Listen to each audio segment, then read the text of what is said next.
Hey guys, welcome back to the Vaughn Homestead. Today is going to show y'all my newest outdoor brooder box setup that I now have.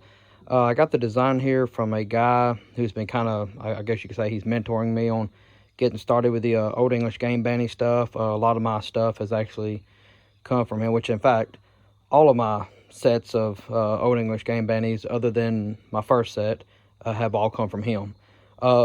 So like I said, this is basically the same concept he has, except for his is a little bit bigger. Of course, I don't have as big of a breeding setup as he does, so I didn't go quite as big. Mine here is 6 foot long. The actual, part that their chicks are in is 1 foot tall, and it's 18 inches from front to back. So from front to back, like I said, 18 inches. And then of course I just added some, I think I did 20-inch legs on it, either 20 or 24-inch tall legs on both sides. Basically, you're gonna have basically the one side, I basically split down the middle. So like I said, this is 6 foot overall. So I did 3 foot that's closed, 3 foot that's not. What that allows is there's a, I got the heat bulb down here, and I'm fixing to open it up to show y'all. Here's cord going on the inside. All the heat will be able to be held down here. And of course, the further down you go, the cooler it gets. So you'll have basically a lid on both ends. This is, of course, ventilated in, so you can do waters, feeders, take chicks in and out on that end. And then on this end, of course, like I said, it's completely solidly closed, other than where they can walk through from one end to the other. As you can see here, we've got, this is silver duckwing, Old English game bandies, and 2 white Old English game bandies, of course all chicks. Like I said, you see the heat bulb here. This here is a 75 watt heat bulb.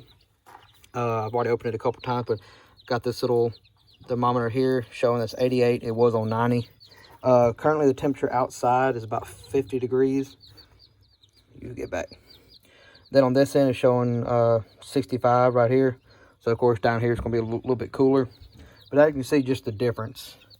We've got almost, like I said, it was at 90 and then 65 over here, which is a 25-degree difference. So it's not, even if it gets down like the other night, it was 30 here, and it was still reading over here. I believe it was still on like 70. So of course, them being right underneath it, their body temps were still showing, of course I got a temp gun, their body temps were still showing like 95 with them huddled underneath here. Then of course, got them, plenty of food, water on this end. I got another water right here in the middle, another water there, and then of course a feeder over here. So like I said, they've got plenty of food and water all the way down. That way, regardless of where they are, they can stay warm, fed, and watered. Or again, if they need to cool down, on the days that it may get up to 80 degrees tomorrow, this end down here, and may end up, spiking up to around about 100 degrees or so. But then they can just make their way all the way down here and be down here in the fresh ventilated air and not have any issues. The guy said that he hardly ever loses, chicks. He may lose 1 chick, out of like a whole batch of eggs, or a batch of chicks.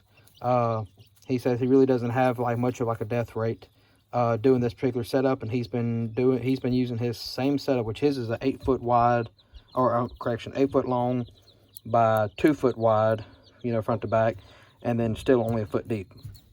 So like I said, his is basically the same. His is the same thing as mine, just mine's just slightly smaller. So yeah, like I said, this will be day 3, or no, this is day 2. The majority of these hatched out yesterday. So this next part of this video is going to be basically me jumping ahead about 3 or 4 days from now to kind of give an update where it's all just one video. So this is going to be the day 7 update on it.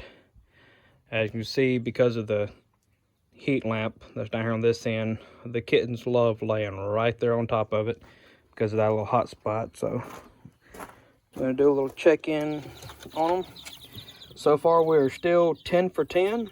We hatched out 10. We've had all 10 of them in here. Again, what I do is I keep them inside for about the first 24 hours, make sure they're good and dry. Then I move them outside to the brooder box here.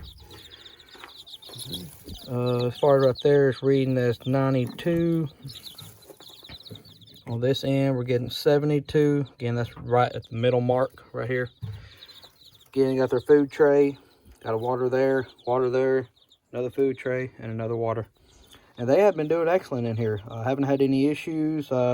We've seen them kind of hanging out down here at the cooler end a little bit. But yeah, they haven't had any losses so far. Knock on wood here. We're expecting some more to be hatching out here in about 7 days, and they'll be joining them out here as well. So I believe this setup cost me around about $50 for the whole build here. Of course, minus the feeders and waters. But as far as the wire, it was one sheet of 4x8, one 4x8 sheet of plywood. Of course, I just used the OSB here. I have it underneath the cover, so not really worried about it getting rain directly onto. One 5-foot roll of 3 foot long, 3 foot tall, 5 foot long roll of hardware cloth, or some folks like to call it rabbit wire. And then I think I bought 5 2x4s, and then of course 4 sets or 4 hinges. And then like I said, I just for locking got that one latched right there, and then of course this one's pretty heavy and a little bit harder for it to be lifted up on, so I don't even have a latch on it yet. But yeah, so hope y'all enjoyed the video. If you have any questions or anything like that, please hit me up in the comment section. If you don't mind, hit that subscribe button. And other than that, y'all have a good one.